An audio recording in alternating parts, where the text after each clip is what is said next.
بسم اللہ الرحمن الرحیم. ناظرین السلام علیکم. میں ہوں آپ کا میزبان صابر شاکر. اور چونکہ صدر ٹرمپ کا بھی ایک امپورٹنٹ سٹیٹمنٹ آ چکا ہے اور ساتھ ہی ساتھ ایران کی قیادت نے بھی متنبع کر دیا اور انہوں نے ایک ایسا چھکا مارا ہے کہ جس کے بعد انہوں نے اپنے ہاتھ پاؤں ذرا مضبوط کر لیے، تگڑے ہو گئے ہیں. اس کے بارے میں بھی آپ کو آگاہ کریں گے، لیکن پہلے چلتے ہیں اڈیالہ جیل کی صورتحال کا لیتے ہیں جائزہ. عمران خان صاحب اور بشرا بی بی اور بہت سارے سیاسی اسیران، سیاسی قیدی، مخالفین، اپوزیشن کے رہنما، کارکنان، وہ سب کے سب جیلوں میں گل سڑ رہے ہیں. اور ان کے ساتھ کیا سلوک کیا جا رہا ہے، کیونکہ ہمارے جو حکمران ہیں وہ عالمی سطح پر نمبر ٹانکنے کے چکر میں بہت کچھ کرنا چاہتے ہیں اور چاہتے ہیں کہ واشنگٹن سے ان کی تعریف ہو، ان کی تعریف تہران سے کی جائے، ان کی تعریف یورپ سے کی جائے. لیکن اندرون ملک وہ کیا کر رہے ہیں اس کا ذرا جائزہ لیتے ہیں. کل عمران خان صاحب سے ملاقاتوں کا دن تھا. عمران خان اور بشرا بی بی کے فیملی ممبرز جو ہیں وہ پہنچے ہوئے تھے اڈیالہ جیل.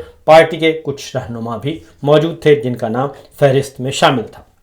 عمران خان صاحب کی بہنیں صبح سے لے کر رات گئے تک اڈیالہ جیل کے باہر موجود رہیں. پولیس کی بھاری نفری تھی اور انہیں اڈیالہ جیل تک نہیں جانے دیا گیا. انہوں نے حسب معمول احتجاج کیا، نعرے بازی کی، دھرنا دیا، پرامن طور پر بیٹھے رہے اور بالآخر رات گئے وہ انہوں نے دھرنا ختم کیا عمران خان صاحب کی تینوں بہنوں نے، اور وہاں سے وہ اپنے اپنے گھروں کو چلے گئے. اور دوسری بات جو امپورٹنٹ ہے وہ یہ کہ کل کوئی خاطر خواہ لوگ وہاں پہ نہیں آئے، نہ ہی ارکان پارلیمان ہمیں نظر آئے اور نہ ہی پارٹی کے رہنما اور پارٹی کے دیگر قیادت جو ہے وہ اڈیالہ جیل کے باہر نظر آئی. لگتا یہ ہے کہ ان کو منع کر دیا گیا ہے یا پھر وہ منع ہو چکے ہیں اور یقیناً وہ حکومت کے زیر سایہ ہیں. اس کی وجہ یہ ہے کہ علیمہ خان صاحبہ نے کچھ انکشافات بھی کیے ہیں.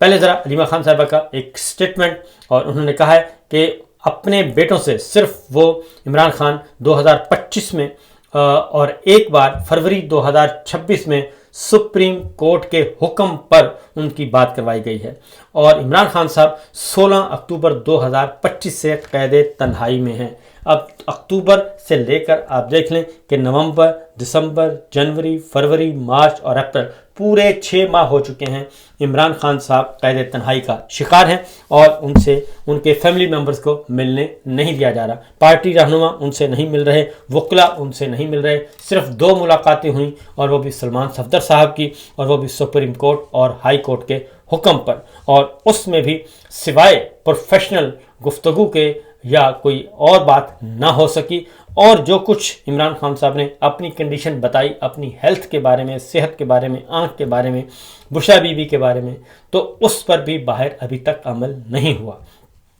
علیمہ خان صاحبہ نے کہا کہ 2025 سے لے کر اب تک 2 بار فون پہ گفتگو، 1 فروری 2026 عمران خان صاحب کے بیٹے سے کتابیں پڑھنے سے انہیں منع کر دیا گیا ہے، اور اسے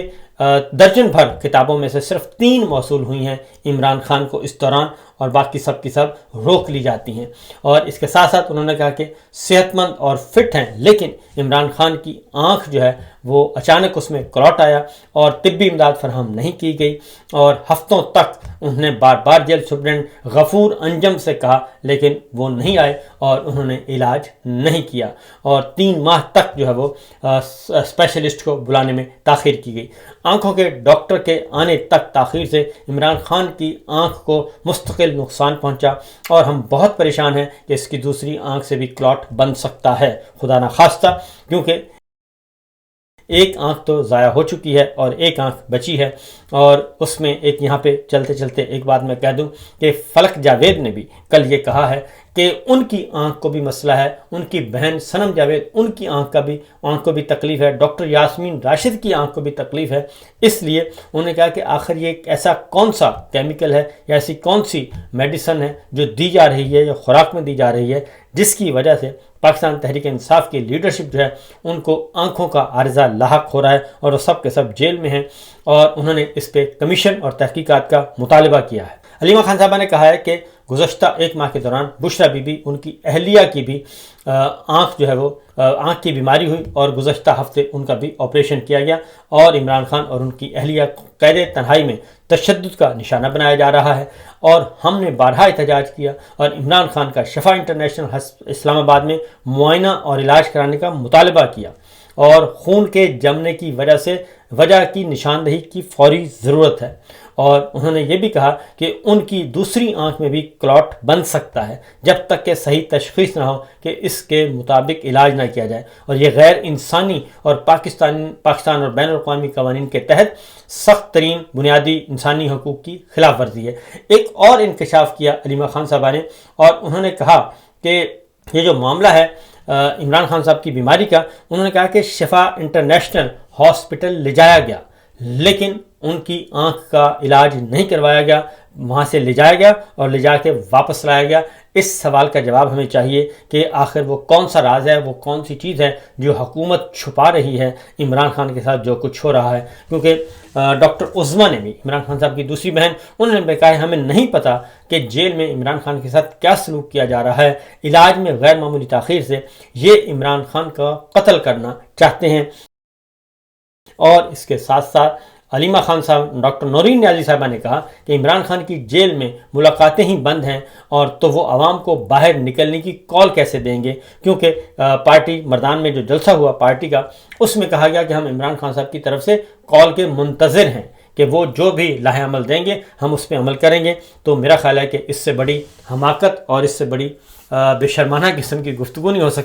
ہو سکتی کہ آپ آزاد رہنما ہیں، آپ کے حوالے کی ہوئی ہے پارٹی، اور آپ نے اسٹریٹجی بنانی ہے، اور آپ اگر اسٹریٹجی نہیں بنا سکتے اور عمران خان جو کہ جیل میں قید ہیں اور 6 ماہ سے نظر بند ہیں اور غیر قانونی تحویل میں ہیں، تو ان پہ آپ کہہ رہے ہیں کہ وہ جیل کے دروازے کھولیں گے، آپ کی ملاقات ہوگی، یعنی نہ نومن تیل ہوگا نہ رادھا ناچے گی۔ علیمہ خان صاحبہ نے یہ بھی کہا کہ عمران خان نے کہا کہ وکلا کو کہا تھا کہ عدالتوں میں جا کر بیٹھ جاؤ اور اس وقت تک بیٹھے رہو جب تک میرا کیس جو ہے وہ سماعت کے لیے مقرر نہ ہو جائے، لیکن انہوں نے کہا کہ کچھ بھی ایسا نہیں ہوا، اور عمران خان سینئر وکلا سے بھی سخت ترین ناراض بھی ہیں اور مایوس بھی ہیں کہ انہوں نے کچھ ایسا نہیں کیا۔ اور پھر یہ کہ پارٹی قیادت کو سمجھ کیوں نہیں آ رہی کہ عمران خان کی جان خطرے میں ہے، جب حکومت راولپنڈی کا جلسہ منسوخ کرنے کے لیے منتیں کر رہی تھی تو وہاں ہوتی تو عمران خان کو فوری ہسپتال منتقل کرنے کی شرط پر جلسہ مؤخر کرتی،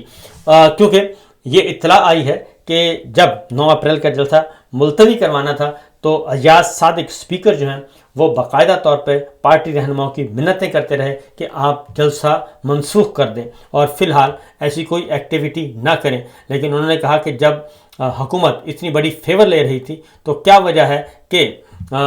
حکومت کو تو فیور دے دی گئی لیکن عمران خان صاحب کے لیے کوئی فیور حاصل نہیں کی گئی۔ ان کے ایگزیکٹ الفاظ جو ہیں علیمہ خان صاحبہ کے وہ یہ تھے کہ ایاز صادق نے ہماری پارٹی کے ترلے اور منتیں کی، جب حکومت پر پریشر تھا تو ہم کہتے تھے کہ بانی کو ہسپتال منتقل کرو، مذاکرات کرتے رہیں تو ہم پرامن رہیں گے، مذاکرات کئی دن تک چلائیں گے، انشاءاللہ امن رہے گا۔ ایران سچ بول رہا ہے، انہوں نے کہا کہ ایران سچ بول رہا ہے، کانفیڈنس بلڈنگ میئرز ہونے چاہیے، لیکن انہوں نے کہا کہ عاصم منیر صاحب جو ہیں وہ جو کام کر رہے ہیں اور جو باہر کی دنیا سے منسلک ہیں، اور انہوں نے کہا کہ عاصم منیر کوشش کر رہا ہے کہ اس کے لیے ان کو سنبھالنا مشکل ہے کیونکہ ٹرمپ جو ہے وہ قابل اعتبار نہیں ہے۔ پاکستان کیا کر سکے گا جب ایک طرف وہ ایگری کرتے ہیں تو پیچھے سے ٹرمپ کچھ اور کہہ دیتا ہے، لہٰذا انہوں نے کہا کہ اس بات کا کوئی امکان نہیں ہے کہ امریکہ کے آگے جھکا جائے، اور عمران خان صاحب کی پالیسی انہوں نے کہا کہ بالکل درست تھی۔ تو یہ صورتحال تو ہے جی اڈیالہ جیل کے باہر کی صورتحال، اور لہٰذا کل کوئی ملاقات نہیں ہو سکی۔ اور ہاں، ایک کام انہوں نے بڑا احسان کیا اور وہ یہ کہ عمران خان صاحب اور بشرا بی بی کی بہرحال ملاقات کروا دی گئی، اور وہ بھی جیل کے اندر، کیونکہ دونوں قیدی ہیں، دونوں مریض ہیں، دونوں کی آنکھ ضائع ہو چکی ہے اور ان کی ملاقات کروائی گئی ہے۔ اب آتے ہیں ذرا ساری صورتحال میں، کیونکہ یہ تو اندرون ملک ہو رہا ہے ظلم و ستم، اور جب آپ اندرون ملک ظلم و ستم کر رہے ہیں، بنیادی انسانی حقوق بحال نہیں کر رہے، پامال کر رہے ہیں، ایک ناجائز حکومت مسلط کی ہوئی ہے، تو آپ کیا توقع کرتے ہیں؟ مولانا فضل الرحمان صاحب نے جی کل ایک بات کی ہے، اور انہوں نے کہا ہے کہ اب وقت آ گیا ہے کہ سیاست صحیح والی شروع کی جائے، ایران امریکہ مذاکرات کا کھیل ختم ہو چکا ہے اور اب ہم میدان میں نکلیں گے۔ لیکن ایک بات انہوں نے کل کی ہے اور وہ پہلی دفعہ کی ہے کہ عمران خان صاحب کو رہا کیا جائے، ان کو سیاست میں آنے کا موقع دیا جائے، ان کو سیاست کرنے دی جائے، تو عمران خان کی رہائی کا وقت قریب ہے، وہ ان کا کہنا تھا۔ تو یہ مولانا صاحب کی طرف سے کہی گئی ہے، کیونکہ آج سے پہلے مولانا صاحب ایسی کوئی بات انہوں نے نہیں کی۔ اب آتے ہیں ذرا ایران امریکہ مذاکرات کہاں پہنچے ہیں۔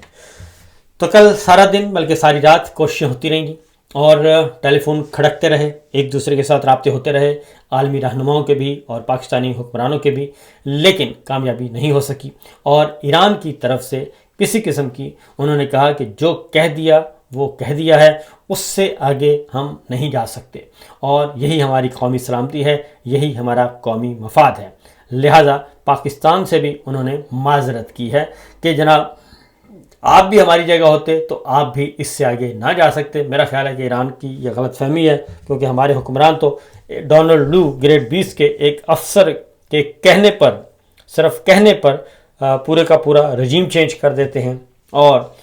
پاکستان کی جو ہے وہ معیشت، سیاست، ہر چیز اڑا کے رکھتی۔ تو ایرانی قیادت کو بہرحال کریڈٹ جاتا ہے کہ انہوں نے قربانیاں دیں اور بے شمار دیں، اور اوپر والوں نے دیں، اور آج تک وہ قائم دائم ہے۔ تو بہرحال جی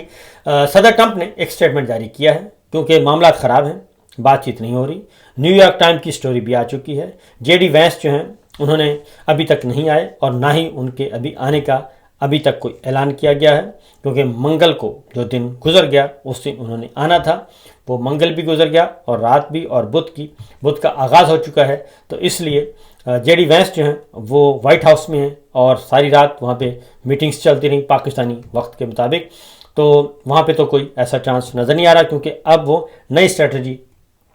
تیار کر رہے ہیں۔ صدر ٹرمپ نے یہ کہا کہ اس حقیقت کی بنیاد پر کہ ایران کی حکومت شدید طور پر اندرونی تقسیم کا شکار ہے، جو غیر متوقع نہیں، اور پاکستان کے فیلڈ مارشل عاصم منیر اور وزیر اعظم شہباز شریف کی درخواست پر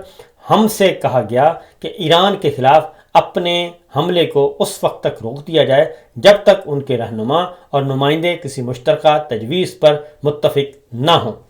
یہ صدر ٹرمپ کہہ رہے ہیں، اور انہوں نے کہا کہ لہٰذا میں نے اپنی فوج کو ہدایت کی کہ اپنی فوج کو ہدایت دی کہ ناکہ بندی جو ہے وہ جاری رکھیں اور دیگر تمام معاملات میں مکمل طور پر تیار اور مستعد رہیں تاکہ اور اسی بنیاد پر انہوں نے کہا کہ ہم جنگ بندی صرف ایک صورت میں جنگ بندی میں توسیع کریں گے جب تک کہ ان کی تجویز پیش نہ کر دی جائے، یعنی کہ کوئی سالڈ تجاویز آئیں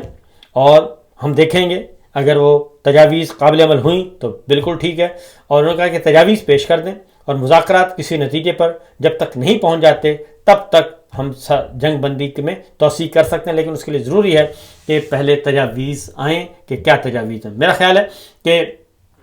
دونوں طرف جو ہے وہ بد اعتمادی بدستور موجود ہے جی، اور دونوں ملک فی الحال اپنی پوزیشن چھوڑنے کے لیے تیار نہیں ہیں۔ اور پھر ایک وزیر خارجہ عباس راکچی نے کہا ہے کہ ایرانی بندرگاہوں کا محاصرہ جنگ کے مترادف ہے، اور اس طرح یہ کسی تجارتی جہاز پر حملہ کرنا اور اس کے عملے کو یرغمال بنانا اس سے بھی بڑی جو ہے وہ خلاف ورزی ہے۔ ایران چاہتا ہے کہ پابندیوں کو کیسے بے اثر کرنا ہے، اپنے مفادات کا دفاع کیسے کرنا ہے، اور دباؤ یا دھونس کا مقابلہ کیسے کرنا ہے، اور انہوں نے کہا کہ ہم دباؤ اور دھونس میں کوئی کام نہیں کریں گے، اور یہ اگر کسی کے ذہن میں ہے کہ ہم کوئی ایسا اقدام کر دیں گے کہ جو جناب ہمارے مفادات کے خلاف ہے، تو انہوں نے کہا کہ یہ بہت بڑی بھول ہے۔ دوسری جانب ایران کی طرف سے ان آفیشلی کہا گیا ہے کہ ہر شخص کو فوری طور پر متحدہ عرب امارات، قطر، بحرین، سعودی عرب، کویت چھوڑ دینا چاہیے۔ خلیج فارس میں موجود تمام جہازوں کے ملاح بھی اپنے جہاز خالی کرنے کی تیاری کریں، اور یہ خاص طور پر آبنائے ہرمز کے قریب موجود جہازوں کے لیے انتہائی ہنگامی صورتحال ہے، کیونکہ سب سے پہلے انہیں تباہ کیا جائے گا۔ وقت تیزی سے ختم ہو رہا ہے۔ پروفیسر محمد مرندی نے یہ بات کی ہے، اور آج کل یہ بھی چل رہا ہے کہ اگر جو بات آفیشلی نہ کہنی ہو تو اس کو ان آفیشلی کہلوا دیا جاتا ہے۔ تو ایران اپنے عزائم جو ہے وہ ظاہر کر رہا ہے کہ ہم کہاں کھڑے ہیں اور ہم کس حد تک آگے بڑھ سکتے ہیں۔ ایک اور خبر ہے، اور وہ بھی آبنائے ہرمز کے حوالے سے ہے، اور ایرانی پارلیمنٹ نے آبنائے ہرمز پر کنٹرول کے لیے قانون منظور کر لیا ہے، اور ایران کے خلاف ممالک کے جہازوں پر پابندی عائد کی جائیں گی، جو ایران کے مخالف جہاز ہیں ان پر پابندی عائد کی جائیں گی، اور جو ایران کے مخالف ہیں، اور پھر یہ کہ جو ایران پر پابندیاں لگاتے ہیں ان ملکوں پہ ہم یہاں سے ان کو جہاز نہیں گزرنے دیں گے، دیگر ممالک کے جہاز فیس دے کر راہداری عبور کر سکیں گے۔ تو یہ ایران کی طرف سے اب کام پکا کیا جا رہا ہے، اور وہ اپنے آپ کو مضبوط کر رہے ہیں تاکہ اگر کوئی پریشر آتا بھی ہے تو اس میں ان کو بتایا جا سکے کہ جناب ہمارا یہ قانون ہے اور قانون ہمیں اجازت نہیں دیتا۔ عطا تارڑ صاحب کی طرف سے سٹیٹمنٹ آیا ہے، جس کے بعد معاملات مزید پیچیدہ بھی ہو گئے اور حساس بھی ہیں۔ وہ کہتے ہیں کہ اسلام آباد امن مذاکرات میں شرکت کے لیے وفد کی تصدیق کے بارے میں ایران کی جانب سے رسمی رد عمل کا بھی انتظار ہے، یعنی ایران نہیں آ رہا۔ پاکستان بطور ثالث ایرانیوں کے ساتھ مسلسل رابطے میں اور سفارتکاری اور مذاکرات کی راہ پر گامزن ہے، اور جنگ بندی 22 اپریل صبح 4:30 بجے ختم ہو جائے گی پاکستانی وقت کے مطابق، یعنی کہ جب میں آپ تک یہ گفتگو پہنچے گی پابندی ختم ہو چکی ہے، جنگ بندی کا ٹائم ختم ہو چکا ہے۔ اور ایران کی جانب سے 2 ہفتوں کی جنگ بندی کے خاتمے سے قبل مذاکرات میں شرکت کا فیصلہ اہم ہے، اور ابھی تک ایران نے جنگ بندی کا وقت گزر چکا، ایران نہیں آیا۔ پاکستان نے ایرانی قیادت کو مذاکرات کے دوسرے دور میں شرکت کے لیے قائد کرنے کی مخلصانہ کوششیں کی ہیں، اور یہ کوششیں جاری رہیں گی۔ ایک طرف سے عطا تارڑ صاحب امریکہ کو بتا رہے ہیں کہ جناب ہم نے ہر ممکن کوشش کر کے دیکھ لی اور یہ ہمارا موقف ہے، تو ایران نہیں مان رہا، اب ہمارا قصور نہیں، ایران کا قصور ہے۔ اور اس کے بعد یہ بھی اس بنیاد پہ مستقبل میں یہ بھی کہا جا سکے کہ دیکھیں ہم نے تو ایران کو منانے کی بہت کوشش کی، لیکن ایران نہیں مانا، اس لیے ہم مجبور تھے اور اب ہم اس جنگ کا حصہ بن رہے ہیں۔ تو یہ خطرناک کھیل ہے اور خطرناک دوراہے پر آ کے سب پھنس چکے ہیں۔ فی الوقت اتنا ہی، اجازت دیجیے، اللہ حافظ۔